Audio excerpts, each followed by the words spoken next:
Bismillahirrahmanirrahim. Assalamualaikum warahmatullahi wabarakatuh. Alhamdulillahi wa kafa wassalamun ala ibadihi alladhina istafa. Asyhadu an la ilaha illallah wahdahu rabbi la syarikalah wa asyhadu anna Muhammadan abduhu wa rasuluh. Qala Allah ta'ala fi kitabihil karim بعد أعوذ بالله السميع العليم من الشيطان الرجيم يا أيها الذين آمنوا اتقوا الله حق تقاته ولا تموتن إلا وأنتم مسلمون أما بعد اللهم إنا نسألك علما نافعا ونعوذ بك من علم لا ينفع. Para hadirin ikhwati fiddin wa akhwat fillah rahimani wa rahimakumullah. Alhamdulillah wa syukurillah, kita bersyukur kepada Allah Subhanahu wa taala. Pada kesempatan ini insyaallah taala sebagaimana yang kita rencanakan, kita akan membahas satu risalah yang berjudul Raqaizu fi Tarbiyatil Abna, yang diterjemahkan 8 pilar sukses mendidik anak.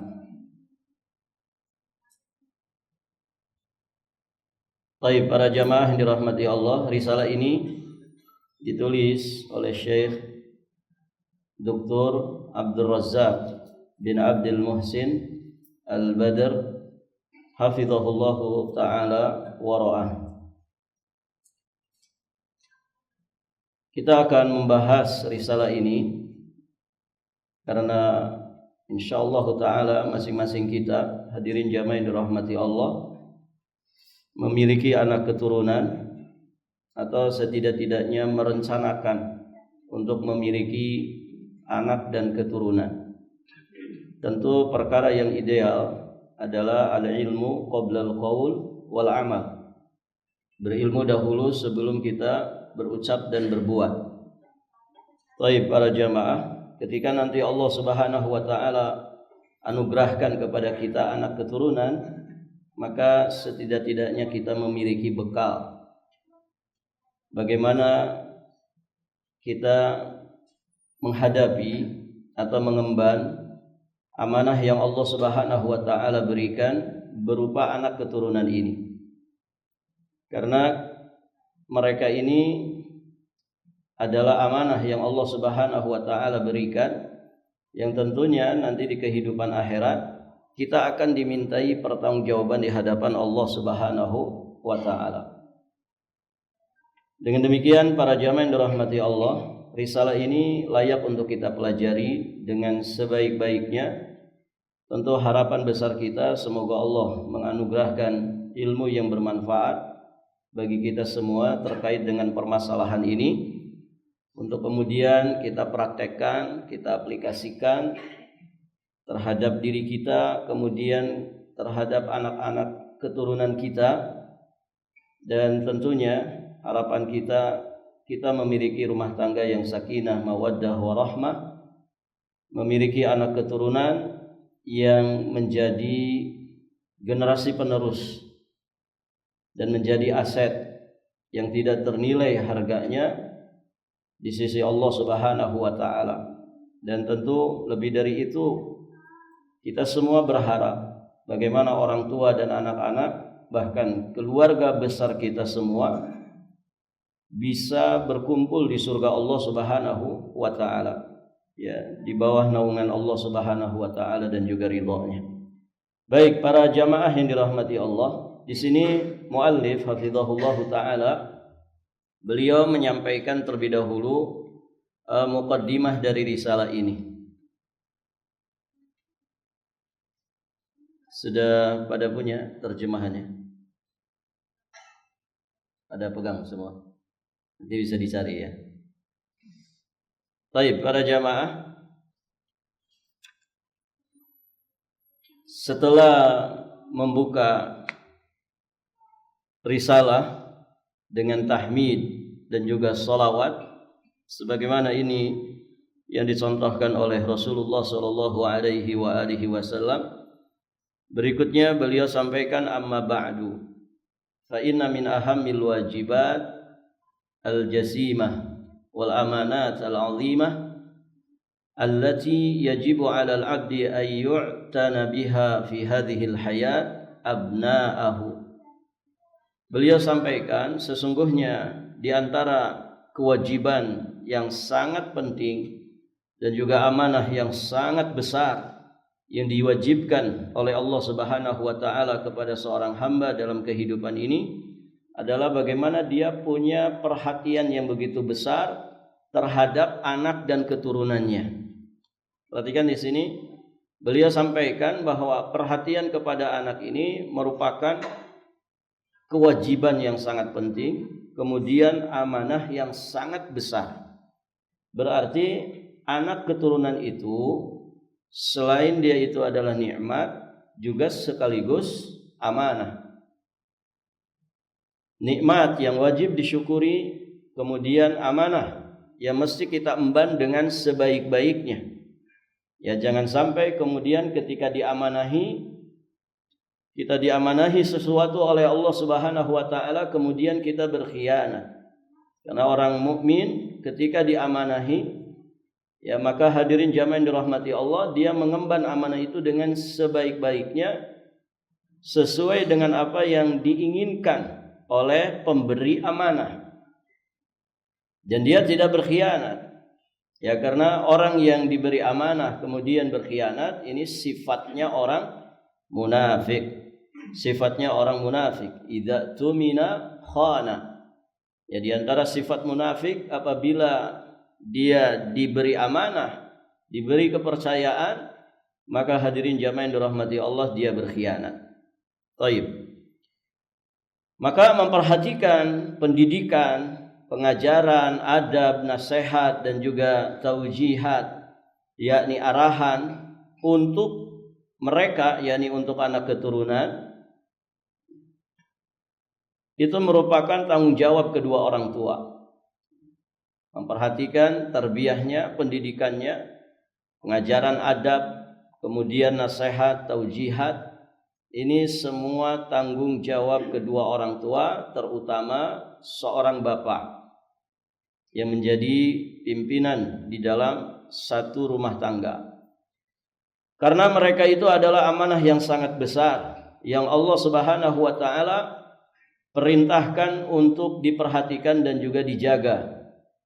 Allah Subhanahu wa taala berfirman ketika menyebutkan sifat orang-orang beriman yang disebutkan di surat Al-Ma'arij ayat 32, juga disebutkan di surat Al-Mu'minun. Allah Subhanahu wa taala berfirman, walladzina hum li amanatihim wa ahdihim ra'un. Dan mereka itu, yakni orang-orang beriman itu adalah orang-orang yang menjaga, memelihara amanat-amanat dan juga janji-janjinya. Orang beriman ketika diamanahi, maka dia menjaga amanahnya, mengemban amanah dengan sebaik-baiknya. Ketika mereka juga berjanji, maka mereka tidak pernah memungkiri janjinya, selalu menepati janji. Baik. Kemudian juga di dalam firman Allah Subhanahu wa taala di surat Al-Anfal ayat yang ke-27, Allah Subhanahu wa taala berfirman, ya ayyuhalladzina amanu la takhunullaha war rasul wa takhunu amanatikum wa antum ta'lamun. Wahai sekalian orang-orang yang beriman, janganlah kalian mengkhianati Allah dan Rasul Muhammad, dan janganlah pula kalian mengkhianati amanat-amanat yang dipercayakan kepada kalian sedangkan kalian mengetahui. Inilah sifat-sifat orang-orang beriman. Hadirin jamaah yang dirahmati Allah, ketika mereka diamanahi sesuatu, mereka tidak berkhianat. Sekecil apapun amanat itu, apalagi amanat yang besar. Anak keturunan itu amanat besar. Hadirin jamaah yang dirahmati Allah, tidak semua orang dimudahkan memiliki anak keturunan. Maka ketika kita dipercaya oleh Allah, ya dengan anak keturunan, kita diamanahi dengan anak keturunan, maka selain kita bersyukur kepada Allah Subhanahu wa taala, kita juga harus berusaha mengemban amanah ini dengan sebaik-baiknya, sesuai dengan apa yang diinginkan oleh Allah Subhanahu wa taala. Kemudian para jamaah yang dirahmati Allah, ya sebagaimana Allah Subhanahu wa taala juga telah menganugerahkan kepada orang tua nikmat yang sangat besar ini. Nah, di sini ya beliau menyampaikan bahwa anak keturunan itu adalah selain amanat juga adalah nikmah. Disebutkan di Quran surat Asy-Syura ayat 49. Lillahi mulkus samawati wal ard yakhluqu ma yasha'u yahabu liman yasha'u inatha wa yahabu liman yasha'u dzukur. Kepunyaan Allah lah kerajaan langit dan bumi. Dia menciptakan apa yang Dia kehendaki. Dia memberikan anak-anak perempuan kepada siapa yang Dia kehendaki. Yahabu liman yasha' inatha. Allah memberikan anak-anak perempuan kepada siapa yang Dia kehendaki. Wa yahabu liman yasha'u dzukur, dan memberikan anak lelaki kepada siapapun yang dikehendakinya. Ada orang tua yang kemudian diberi nikmat oleh Allah Subhanahu wa taala anak-anak perempuan. Jadi dari anak pertama sampai anak terakhir anaknya perempuan. Ada juga yang dianugerahi oleh Allah Subhanahu wa taala anaknya itu laki-laki saja. Dari anak pertama sampai anak terakhir semuanya laki-laki. Di ayat yang lain dijelaskan bahwa ada juga yang dianugerahi anak laki-laki juga anak perempuan. Nah, itu semua kuasa Allah Subhanahu wa taala, ya sesuai dengan kehendak Allah. Baik para jamaah yang dirahmati Allah. Ada di sini anak yang laki-laki semua? Ada? Ada ya? Yang anaknya perempuan semua ada? Masya Allah. Berarti nanti jadi wali terus gitu. Baik para jamaah yang dirahmati Allah. Jadi wali nikah itu menegangkan enggak? Sebagian orang tua tegang gitu. Padahal kalau dilihat ya paling 5 menit selesai kan begitu. Nah, kalau anaknya perempuan semua 10 anaknya berarti 10 kali tegang. Barakallahu fikum. Baik para jamaah yang dirahmati Allah. Bahkan ada juga yang kemudian Allah Subhanahu wa taala takdirkan, Allah berikan ujian berupa tidak memiliki anak. Baik para jamaah. Sama sekali dari mulai menikah sampai keduanya meninggal dunia. Atau ada juga yang kemudian diberi anak tapi setelah berlalu ya, perjalanan pernikahan yang begitu panjang. Ada yang di usia pernikahan 10 tahun kemudian Allah anugerahi. Bahkan ada yang lebih mungkin dari itu belasan tahun baru kemudian Allah Subhanahu wa taala anugerahi. Nah, ini semuanya adalah kehendak Allah, kuasa Allah Subhanahu wa taala. Dan dua-duanya kan juga ujian. Ya tidak? Antum kalau punya anak itu ujian tidak? Ujian. Antum kalau kemudian ditakdirkan Allah Subhanahu wa taala dengan ujian tidak punya anak, ya dengan tidak punya anak itu sama-sama ujian. Berarti yang punya anak dia mendapatkan ujian berupa anak keturunan, yang tidak punya anak juga sejatinya dia mendapatkan ujian dengan ketidakhadiran anak keturunan. Ya sehingga hadirin jamaah yang dirahmati Allah, ya jangan kemudian merendahkan orang-orang yang diuji oleh Allah Subhanahu wa taala yang soal ujiannya tidak punya anak gitu. Apalagi kemudian merendahkan, mencibir, mengolok-olok, antum ini kurang jantan kayaknya gitu. Nah, ini jangan sampai begitu. Karena kita dengan mereka juga sama-sama peserta ujian, cuman soalnya yang beda. Dia soalnya tidak punya anak keturunan atau belum punya anak keturunan, kita soal ujiannya diberikan ujian berupa anak keturunan. Sama-sama. Hadirin jamaah yang dirahmati Allah. Orang kaya dengan orang miskin juga sama-sama peserta ujian. Yang bisa lulus bisa tidak lulus. Orang kaya ujiannya dengan kekayaan. Orang miskin ujiannya dengan kemiskinan. Rakyat dengan pejabat juga sama. Sama-sama kita semua para peserta ujian. Yang soalnya mungkin ada yang sama, ada juga yang berbeda. Baik, barakallahu fikum. Kemudian para jamaah yang dirahmati Allah, maka Allah Subhanahu wa taala mempercayakan amanah tersebut kepada mereka. Allah mewajibkan kepada mereka kewajiban-kewajibannya dan juga hak-haknya.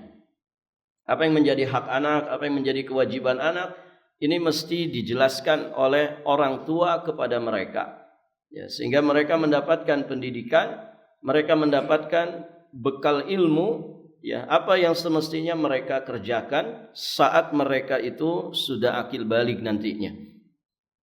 Dan Allah Subhanahu wa taala menjadikan nikmat tersebut sebagai ujian dan cobaan bagi orang tua.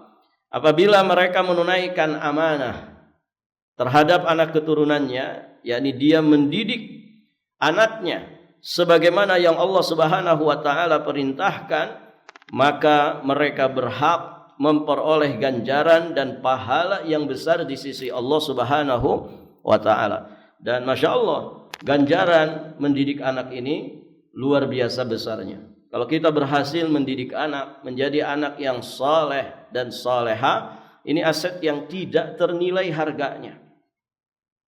Dia bisa menjadi passive income, pahala bagi kita saat kita sudah tidak bisa lagi banyak beramal saleh, atau bahkan saat kita sama sekali tidak lagi bisa beramal saleh. Ya, setelah kita tua nanti, hadirin jamaah yang dirahmati Allah, mungkin kita tidak seenergik saat kita muda, ya, atau saat ketika orang itu diuji dengan beragam macam penyakit, atau bahkan saat nanti dia menghadap Allah Subhanahu wa taala dengan ajalnya yang tiba, dengan kematiannya yang datang kepada dirinya. Maka hadirin jamaah yang dirahmati Allah, setiap kesolehan anak-anaknya, pahala dari kesolehannya itu akan terus mengalir kepada kedua orang tuanya. Baik para jamaah,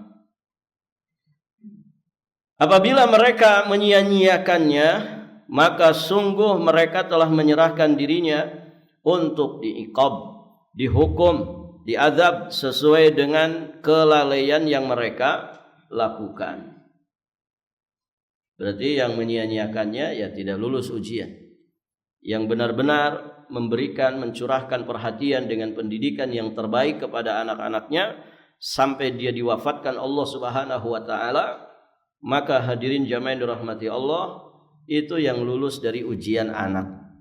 Yang menelantarkan anak, tidak memperdulikan anak-anak, ya acuh tak acuh terhadap anak-anaknya, anak-anaknya mau seperti apa, mau ngapain, dia tidak pernah memperdulikannya, berarti orang seperti itu tidak lulus ya dari ujian anak keturunan. Allah Subhanahu wa taala berfirman di surat At-Tahrim ayat yang ke-6, Ya ayyuhalladzina amanu qu anfusakum wa ahlikum nara waquduhan nas wal hijarah 'alaiha malaikatun ghiladun shidadun la ya'sunallaha ma amarahum wa yaf'aluna ma yu'marun. Ayat ini ya sering kita dengarkan, sering disampaikan. Wahai sekalian orang-orang yang beriman, qu anfusakum, peliharalah, jagalah diri-diri kalian dan juga keluarga kalian dari api neraka. Waquduhan nas wal hijarah, yang bahan bakarnya itu adalah manusia dan batu. 'Alaiha malaikah, penjaganya adalah para malaikat yang kasar dan juga keras. Hadirin jamaah yang dirahmati Allah, fal ayah aslun azimun fi wujubi riayatil aulad wa tarbiyatihim wal inayat bi ahwalihim. Ayat ini sangat jelas menjadi pondasi yang agung, menjadi asas yang agung, pondasi dasar yang begitu agung tentang kewajiban riayat al-aulad, tentang kewajiban memelihara anak, mendidik dan juga memperhatikan kondisi mereka. Ini dasar paling ya paling utama tentang kewajiban menjaga, merawat, memelihara, mendidik dan mencurahkan perhatian kepada anak keturunan. Berkata Khalifah Ali bin Abi Thalib Ar-Rashid yang mendapatkan petunjuk dari Allah Subhanahu wa taala ketika menjelaskan ayat ini, "Allimuhum wa addibuhum." Jadi di antara makna daripada ayat ini, "Qu anfusakum wa ahlikum nara", itu maksudnya adalah allimuhum wa addibuhum. Ajarkanlah mereka ilmu, didiklah mereka dengan ilmu, wa addibuhum, dan didiklah mereka dengan adab.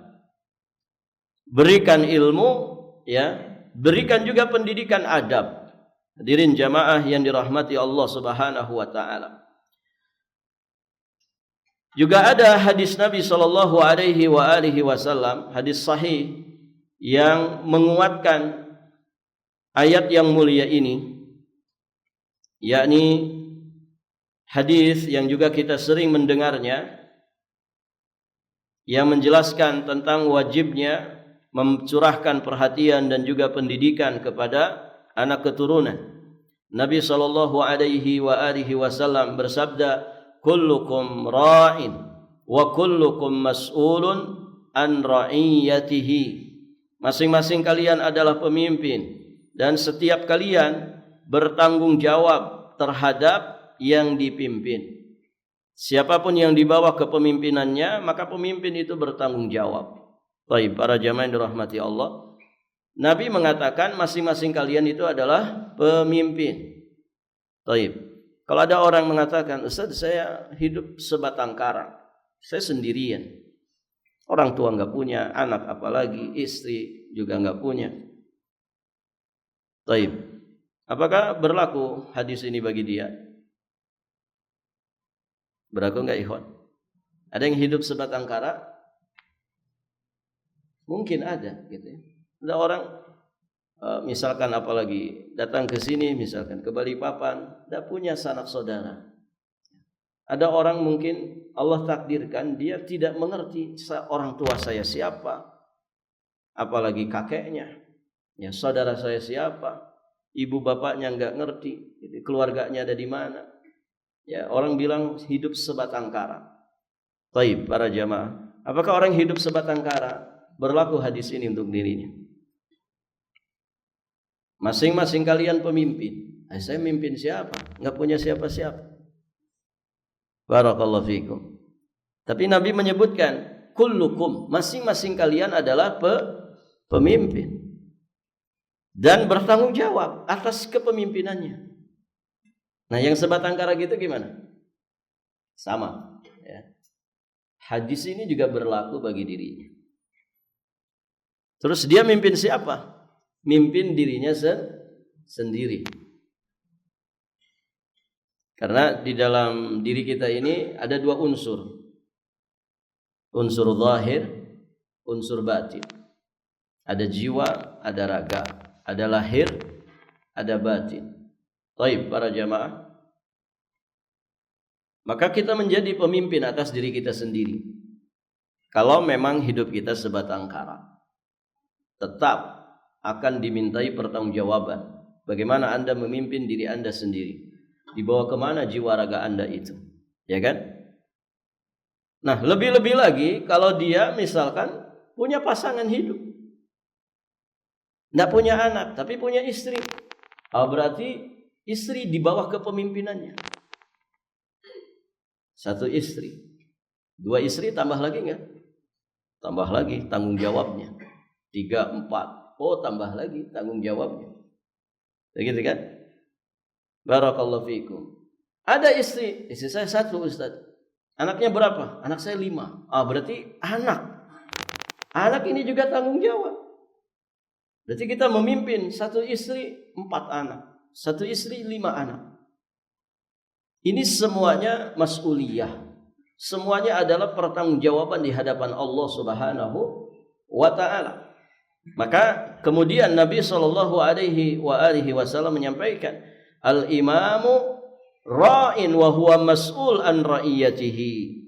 Penguasa itu adalah pemimpin dan dia bertanggung jawab terhadap yang dipimpinnya, rakyatnya. Tadi ya. Kalau kita sebatang kara saja pemimpin, bagaimana kalau kita menjadi penguasa? Antum misalkan jadi presiden 2000 berapa? 2045. Baik, misalkan. Nah, sekarang warga negara Indonesia berapa? 280 juta jiwa ya. Nanti mungkin bisa bertambah lagi karena angka kelahiran dengan angka kematian lebih banyak mana? Lebih banyak angka kelahiran. Biasanya begitu. Baik, artinya penduduk itu semakin bertambah. Berarti kalau antum jadi presiden, antum membawahi sekitar 280 juta jiwa. Baik, berat nggak ini? Berat, ikhwan. Jika di antara mereka ada yang kelaparan, antum sampai abai, lalai, oh itu masalah. Masalah itu dipertanggungjawabkan di hadapan Allah. Jika ada orang celaka gara-gara jalan berlubang, barakallahu fikum, antum abai, kena kita. Baik para jamaah. Jika ada bawahan-bawahan kita yang mucil-mucil, korupsi, nepotisme dan lain sebagainya, tanggung jawabnya siapa? Presiden. Berat itu. Tapi kenapa orang berlomba-lomba pengen jadi presiden? Ya kan? Tidak ada masalah kalau memang dia punya kapasitas. Karena imamun adil itu juga gede pahalanya. Orang yang akan dinaungi pada hari tidak ada naungan kecuali naungan Allah pada hari kiamat nanti. Yang pertama siapa? Imamun adil. Doanya mustajab. Ya artinya ada sekian keistimewaan bagi mereka. Dan itu sesuai dengan apa? Dengan apa ikhwan? Dengan resiko yang dia tanggung, dengan tanggung jawab yang dia emban. Kan begitu. Urusan dunia saja kan begitu. Semakin besar ya tingkat dunia kita, semakin besar juga tanggung jawabnya. Antum bisnis yang 100 ribuan dengan bisnis yang miliaran, beda enggak? Resikonya kan beda. Begitu. Semakin tinggi layar, semakin apa ya, ikhwan? Semakin tinggi layar, semakin kencang angin. Di daratan yang misalkan cuman 50 mdpl kata orang, meter dari permukaan laut, dengan misalkan di ketinggian 4000 meter dari permukaan laut. Kira-kira anginnya gede di mana? Gede di mana anginnya, ikhwan? Di ketinggian. Sekarang naik gunung. Nah, kalau semakin ke atas itu angin semakin besar. Nah demikian, ya, semakin besar amanah yang diembankan kepada kita, maka semakin besar tanggung jawab yang kita emban. Maka kata Nabi SAW, seorang penguasa itu adalah pemimpin, maka dia bertanggung jawab terhadap yang dipimpinnya. Warrajulu, nah di sini poinnya. Warrajulu ra'in fi ahlihi wa huwa mas'ul an ra'iyati. Ya, seorang suami itu adalah pemimpin di dalam rumahnya. Seorang suami itu pemimpin di rumah tangga, maka dia akan dimintai pertanggungjawaban atas mereka yang ada di bawah tanggung jawabnya. Wal mar'atu, ternyata istri juga sama. Wal mar'atu ra'iyatun fi baiti zawjiha. Seorang istri juga adalah pemimpin di rumah suaminya. Karena bisa jadi suami itu punya 4 rumah lengkap dengan istrinya. Berarti pemimpin di masing-masing rumah ini siapa? Istrinya masing-masing. Rumah satu ya istri pertama, rumah dua istri kedua. Kan begitu. Maka al-mar'atu ra'iyah, ya seorang istri itu adalah pemimpin di rumah suaminya. Wahiyya mas'ulah an ra'iyatiha, maka dia bertanggung jawab, akan dimintai pertanggungjawaban atas kepemimpinannya. Wal khadimu ra'in fi mali sayyidihi wa huwa mas'ul an ra'iyati. Demikian pula hadirin jamaah yang dirahmati Allah, seorang budak, seorang pembantu adalah pemimpin atas harta tuannya, dia bertanggung jawab atas harta tersebut. Ketahuilah, kata Nabi SAW, kullukum ra'in. Nabi mengulang kembali itu. Ketahuilah bahwa masing-masing kalian itu adalah pemimpin dan masing-masing kalian akan dimintai pertanggungjawaban atas kepemimpinan kalian. Sabda Nabi SAW dalam hadis ini yang berbunyi mas'ul, ya, mas'ul yang artinya bertanggung jawab. Mas'ul itu berarti kan akan ditanya, akan dimintai pertanggungjawaban. Nah, ini mengingatkan pertanyaan Allah Subhanahu wa taala kepada hamba tentang amanah ini.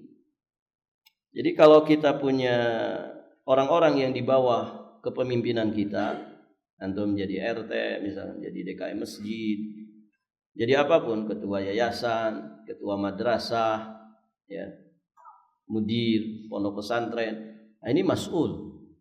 Mas'ul itu berarti akan dimintai pertanggungjawaban. Nah, kaitannya dengan pembahasan kita, yakni adalah tentang anak keturunan. Kalau kita punya istri, kita punya anak, berarti kita mas'ul. Kita bertanggung jawab dan akan dimintai pertanggungjawaban di hadapan Allah Subhanahu wa taala. Maka kalimat mas'ul ini mengingatkan kita ya tentang adanya yaumul hisab, bahwa kita nanti akan dihisab. Kita akan berdiri di hadapan Allah Rabbul Alamin pada hari kiamat. Begitu ya. Dan kita akan dimintai pertanggungjawaban tentang semua itu. Sebagian ahli ilmu juga mengatakan, sesungguhnya Allah akan bertanya kepada seorang ayah tentang anaknya. Nasallallahu as-salamah. Semoga Allah Subhanahu wa taala selamatkan kita semua. Innallaha yas'al al-walid an waladihi. Ya, sesungguhnya Allah Subhanahu wa taala akan bertanya kepada seorang bapak, kepada seorang ayah tentang anaknya. Qabla an yas'alal walada an walidi. Sebelum Allah Subhanahu wa taala bertanya kepada si anak tentang ayahnya. Berarti kan saling dimintai pertanggungjawaban. Baik ikhwan, masing-masing kita adalah anak, masing-masing kita juga adalah bapak dari anak-anak kita. Nanti kita akan ditanya oleh Allah tentang orang tua kita. Karena kita sebagai anak, kita pun nanti akan ditanya tentang anak-anak kita, karena kita sebagai bapak dari anak-anak kita. Fa innahu kama lil abi ala ibnihi haqqan falil ibni ala abihi haqqun. Sebagaimana seorang ayah punya hak atas anaknya. Hak ayah berarti kewajiban anak.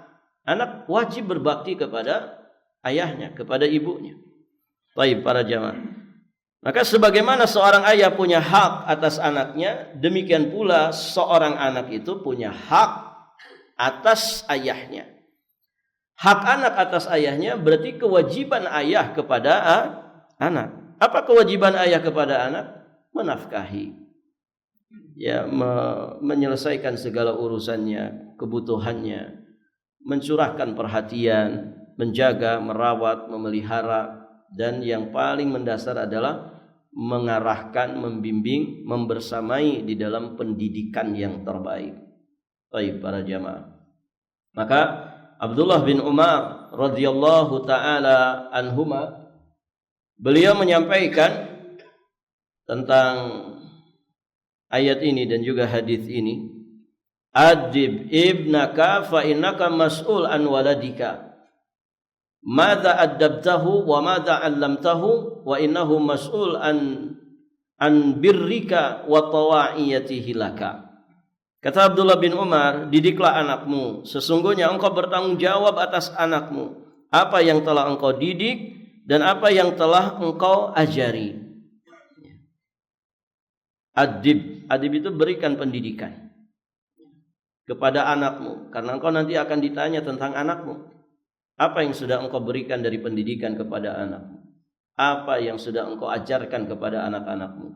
Wa innahu pun demikian anak mas'ulun an birrika. Dia akan ditanya tentang kebaikanmu terhadap anak dan ketaatannya kepadamu.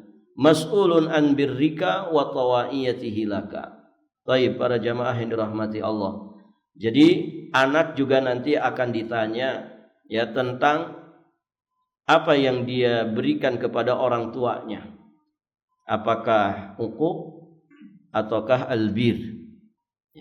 Apakah itu birrul walidain, apakah uquq alwalidain? Apakah itu bakti berupa bakti ataukah justru berupa kedurhakaan?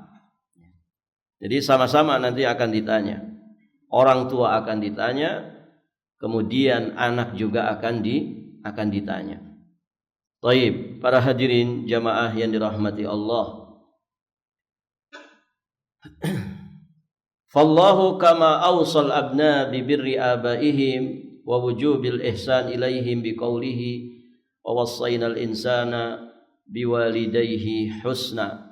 Sebagaimana Allah Subhanahu wa taala telah mewasiatkan kepada seorang anak agar berbakti kepada orang tuanya dan berbuat baik kepada mereka di dalam firman-Nya wa wassaynal insana biwalidayhi husna, dan kami wajibkan manusia berbuat kebaikan kepada kedua ibu bapaknya.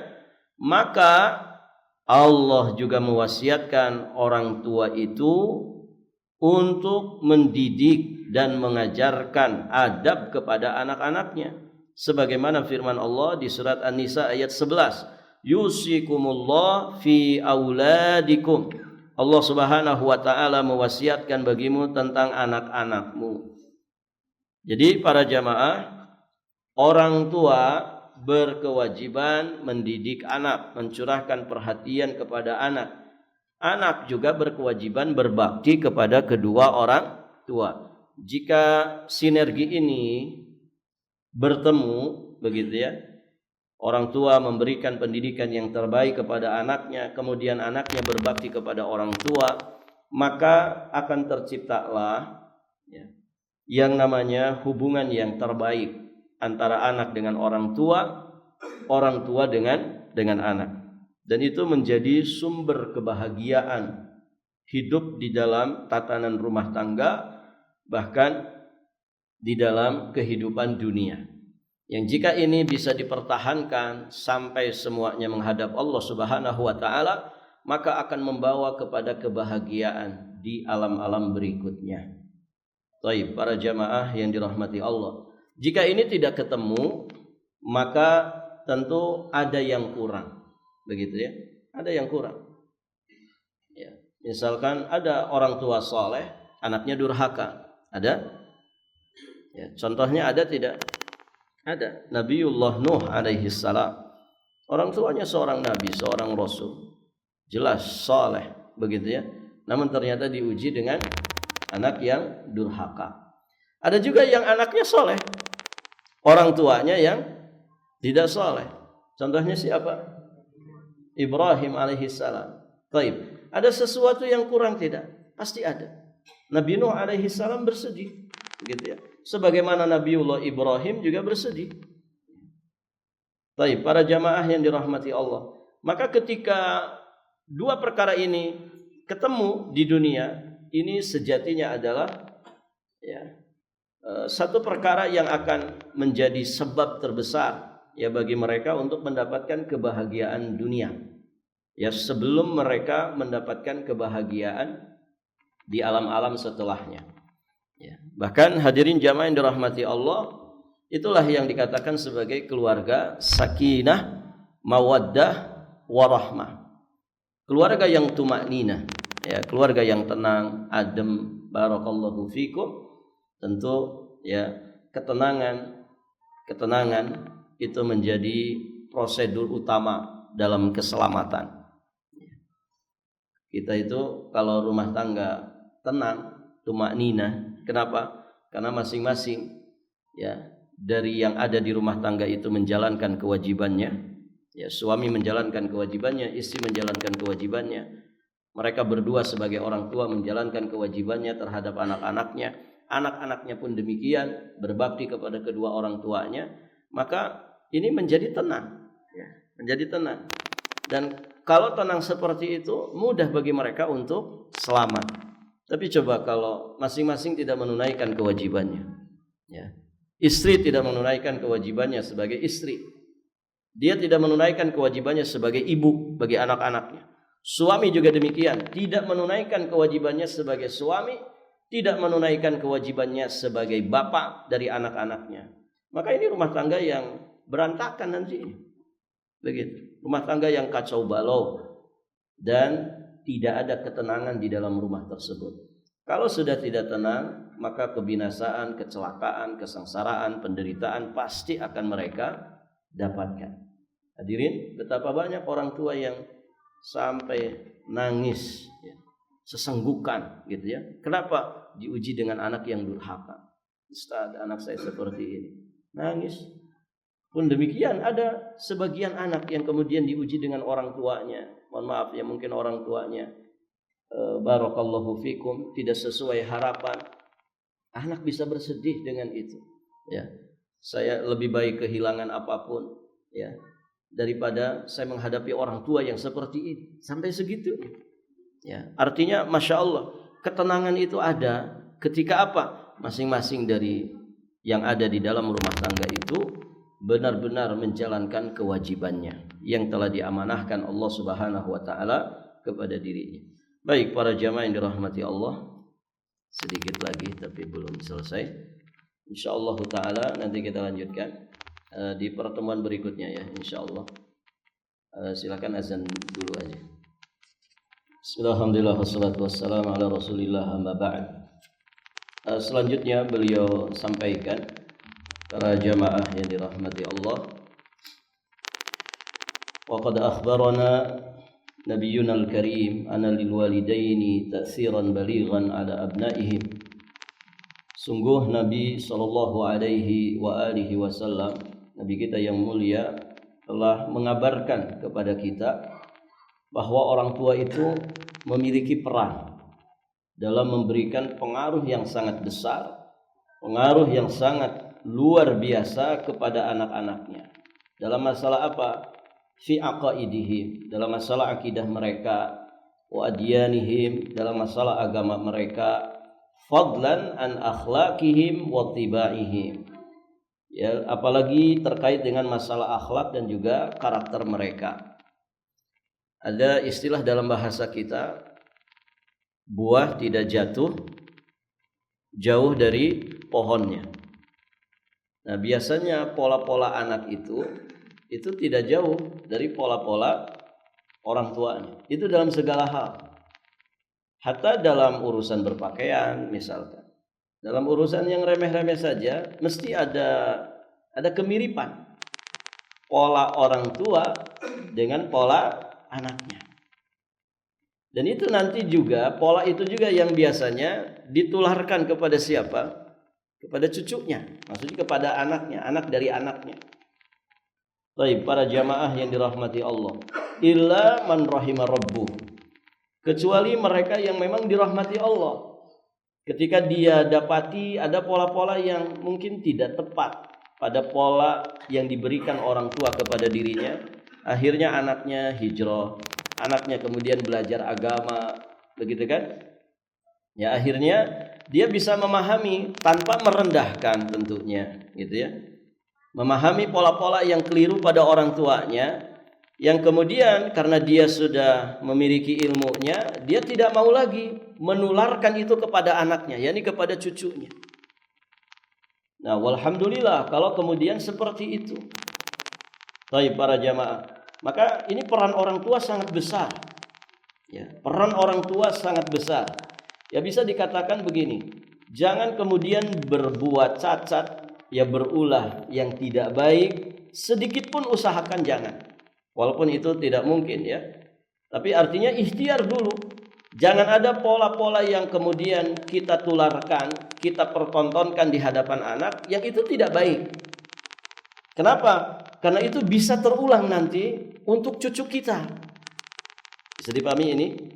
Nah, itu para jamaah yang dirahmati Allah. Ini sedemikian besar pengaruh orang tua terhadap anaknya. Dan tentu ya anak yang bijaksana ya juga dia akan berusaha memperbaiki orang tuanya dengan cara yang baik. Kemudian juga orang tua yang bijaksana dia akan sampaikan kepada anak-anaknya juga. Nah, ya misalkan Abi sama Umi ini manusia biasa, begitu ya. Kalian pasti akan dapati kekurangan kami, begitu kan? Mau tidak mau, mungkin ada saja sesuatu yang dipertontonkan ternyata itu tidak baik secara agama. Maka suatu saat nanti ketika kamu dewasa beranjak semakin berilmu, ada kedapatan dari kami sesuatu yang tidak pantas, tolong tegur kami dengan cara yang terbaik. Begitu orang tua yang terbuka kepada anak-anaknya, karena itu pasti akan didapati oleh anak-anak. Anak-anak yang dirahmati Allah, diberikan hidayah oleh Allah Subhanahu wa taala, tentu dia akan menunaikan itu. Umi, mohon maaf begini-begini, ini kurang pantas. Abi, mohon maaf begini. Sepertinya kurang pantas secara hukum syariat. Disampaikan. Barakallahu fiikum. Anak yang tidak seperti itu, ya mungkin dia akan menganggap itu biasa saja. Yang akhirnya nanti ditularkan ke cucu kita. Nanti cucu kita ke cicit kita dan seterusnya. Maka ini pengaruh besar orang tua. Nabi sudah mewanti-wanti. Kullu maulud yuladu 'alal fitrah. Ya, setiap anak yang terlahir maka dia terlahir di atas fitrah. Fitrah itu Islam, ya. Maka kedua orang tuanya lah yang menjadikan dia beragama Yahudi. Kedua orang tuanya lah yang menjadikan dia seorang Nasrani atau Majusi. Kamithlil bahimat tuntijul bahima hal tara fiha jada'a. Seperti binatang peliharaan melahirkan anaknya, apakah engkau melihatnya ada yang putus anggota tubuhnya? Nah, di sini sahih riwayat Imam Bukhari dan juga Imam Muslim. Kata Syekh di sini, ini merupakan permisalan yang sempurna yang dapat diindra. Maksudnya bisa dilihat kasat mata. Sesungguhnya binatang ternak pada umumnya, dan ini dapat disaksikan, akan melahirkan anak yang selamat dari cacat dan penyakit. Tidak didapati ada yang terpotong atau terputus tangan, telinganya atau kakinya. Hanya saja hal itu dapat saja terjadi karena pemilik atau penggembala yang melakukannya. Begitu ya, yang merawatnya. Bisa jadi karena tidak dirawat atau dia langsung yang melakukannya. Maka begitu pula dengan seorang anak, dia lahir di atas fitrahnya. Apabila dia belajar berbohong, curang, berbuat kerusakan dan penyimpangan atau kemungkaran apa saja, maka sungguh dia telah keluar dari fitrah. Keluarnya anak itu dari fitrahnya yang lurus, itu sebabnya bisa jadi karena pendidikan yang buruk. Pendidikan buruk yang ditanamkan orang tuanya, atau karena meremehkan pendidikan. Sebagian orang tua meremehkan pendidikan. Atau karena pengaruh luar berupa teman-teman yang buruk atau siapapun yang berinteraksi dengannya. Nah, sebab-sebab inilah yang kemudian bisa merusak kefitrahan anak. Hadirin jamaah yang dirahmati Allah, dan ternyata yang paling utamanya adalah orang tua.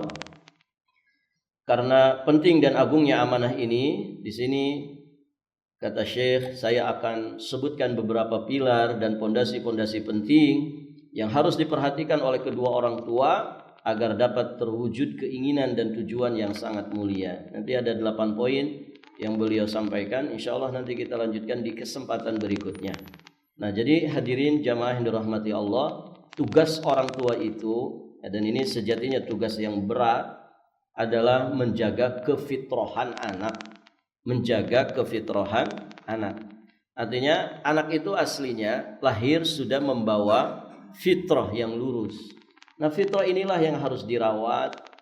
Fitrah inilah yang minim-minimnya dijaga. Syukur-syukur ditumbuh kembangkan lebih baik lagi, lebih baik lagi. Dan para jamaah yang dirahmati Allah, yang paling berperan dan berpengaruh besar jelas kedua orang tuanya. Dan betapa banyak mungkin orang tua tanpa sadar mengajari anak-anaknya yang tidak baik. Begitu ya. Banyak orang tua, ikhwan, misalkan gitu ya, ketika ada seseorang yang mau datang ke rumahnya, dia titip pesan ke anaknya. Nah, nanti kalau ada orang datang, bilang Umi tidak ada di rumah. Uminya ada di mana? Di rumah. Dia sadar tidak sadar sedang mengajari anaknya berbohong, berdrama, ya. berkamuflase. Ya. Ada anak yang manut, disuruh bohong gitu manut. Ketika datang, umimu mana? Umi nggak ada di rumah. Ada juga yang dengan polosnya dia sampaikan, kata Umi, saya bilang suruh bilang Umi tidak ada di rumah. Gitu. Lalu terus Uminya di mana? Ada di kamar. Tapi saya suruh bilang Umi tidak ada di rumah. Ya, jadinya ketahuan. Gitu. Nah yang gini-gini para jamaah luar biasa. Ini kalau tidak disadari oleh orang tua, sejatinya kita sedang mendidik anak untuk bohong. Ya. Kadang anak itu kong-kalingkong dengan salah satu orang tuanya, misalkan dengan abinya, gitu ya. Nah, jangan sampai Umi tahu ya, Abi ada di sini, atau Abi jajan ini, Abi beli ini, gitu ya. Nanti kalau Umi tanya bilang aja nggak tahu begitu. Ini berarti kong-kalingkong dengan salah satu orang tuanya. Ya. Akhirnya kadang anak-anak itu jadi dua kubu. Ada yang ke kubu ayahnya, ada yang ke kubu uminya. Nah ini bahaya, ini tidak sehat di dalam rumah tangga. Hadirin jamaah yang dirahmati Allah. Belum lagi pengaruh-pengaruh luar. Mohon maaf, ya. Dulu kita di sekolah-sekolah, ya. Ada nggak jajanan-jajanan di sekolah itu ngajarin kita judi, ikhwan? Ada? Yang pasang-pasang kartu. Ada gambar, misalkan ada gambar 20. Ini kita pasang pakai apa ini? Pakai koin 4. Nanti kita ngambil tuh. Ambil kartu yang tertutup nanti dibuka. Yang mana? Itu judi bukan? Kalau dapat kita dikasih lebih gitu ya. Pasangnya 50 perak misalkan dapat 50 perak. Tapi kalau ternyata gambar yang kita buka itu bukan gambar yang kita pasang, berarti itu milik siapa? Milik bandarnya itu. Itu judi bukan? Ada enggak di sekolah-sekolah model begitu? Ada ikhwan? Baik. Artinya apa ini? Anak sekolah ternyata selain mereka mendapatkan pelajaran, mereka juga dapat pendidikan untuk judi. Lot apa nih yang dipajang banyak lotre, ya kan? Yang di situ ada hadiahnya. Kita ambil gitu. Nanti lihat nomornya, nomor berapa? Ternyata nggak ada. Berarti kita nggak dapat apa-apa.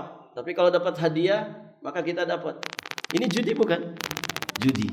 Adanya di mana ini? Di sekolah-sekolah. Nyabut benang itu, yang bawahnya ada supermi, ada macam-macam itu. Nanti kalau ternyata dicabut ternyata nggak ada apa-apanya, berarti kita rugi. Tapi kalau dicabut dapat, kita menang. Ini ada nggak ikhwan di sekolah? Nggak tahu. Sekolah sekarang ada nggak yang begitu? Ada yang ngalamin begitu ikhwan? Ada yang ngalamin begitu? Berarti kita sudah tua. Ini loh, di sekolah-sekolah kita diajarin judi. Maka pantas ya kalau ada kemudian dibuka judi online, peminatnya banyak. Memang kita dari dasar sudah dididik dengan itu. Ya, sekarang kan istilahnya pasang slot apa begitu. Ya, dari dulu memang kita diajarin berjudi. Ya. Tapi anehnya nggak ada guru bilang, itu loh nak nggak boleh, itu judi. Ada nggak guru kita di sekolah bilang begitu? Nah hati-hati kalian jajan main-main kalau istirahat ngapain? Hati-hati ya, jangan yang itu karena itu judi. Ada nggak yang bilang begitu? Tidak ada. Kadang gurunya ikutan, gitu ya. Nah, itu hadirin jamaah dulu. Nah ini mengerikan. Jadi fitrah anak itu terkikis. Belum lagi kalau dia pulang ke rumahnya, orang tuanya juga tidak peduli dengan itu. Nasallallahu alaihi wa sallam. Nanti kita lanjutkan ke poin-poin yang disampaikan oleh muallif. Insyaallah nanti kita mulai dari poin pertama. Minggu depan ya. Kita jadwalnya 2-2.